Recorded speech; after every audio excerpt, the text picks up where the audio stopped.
Quelle est la situation sociale, économique, culturelle et politique de Ndjolé actuellement? Actuellement, Ndjolé, tout est à refaire. Ça fait 10 ans que le PDG gère la mairie de Ndjolé. Aujourd'hui, quand on regarde le constat, on se rend compte que nous avons que fait marche arrière au lieu d'aller en avant. Vous avez vu l'état de la voirie, sur le plan social, au niveau de la santé, au niveau des écoles. Je crois que tout est à refaire. D'accord. Et qu'est-ce que vous proposez, vous, comme remède?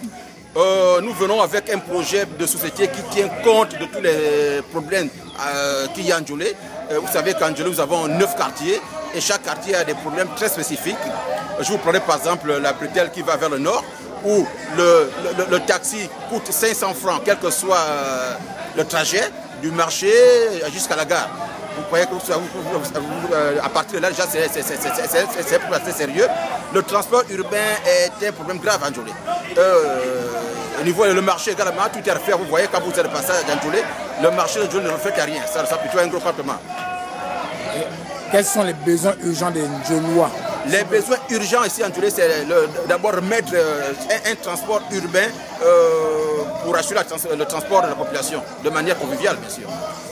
Pensez-vous assez aguerri pour résorber ces problèmes? Effectivement, nous sommes préparés en conséquence. Notre candidat de la liste est un homme du sérail qui connaît, qui tient à cœur les problèmes de la société. Je crois que nous sommes assez préparés pour ça.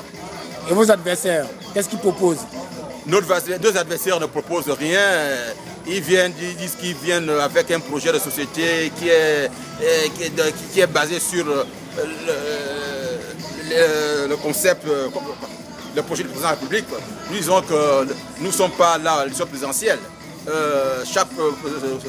Nous sommes des locales et chaque ville a ses problèmes spécifiques. Et quel est leur bilan en Ndjolé? Leur bilan en Ndjolé en 10 ans. En 10 ans, leur bilan en Ndjolé est très négatif. Vraiment, sur toute la ligne, très négatif. D'accord. Et on peut dire qu'avec la liste conduite par votre tête de liste, Ndjolé va ressembler à Paris?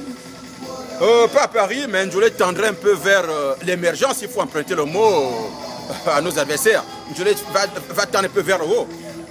Imaginez-vous qu'aujourd'hui, au niveau de l'enseignement, les élèves ont soulevé, sont sortis de leur classe pour manifester.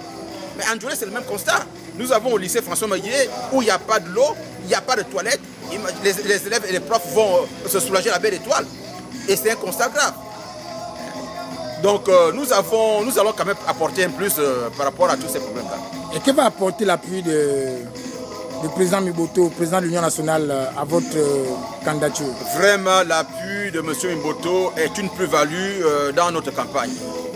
Je crois qu'il a été assez clair pour sensibiliser la population de Ndjolé.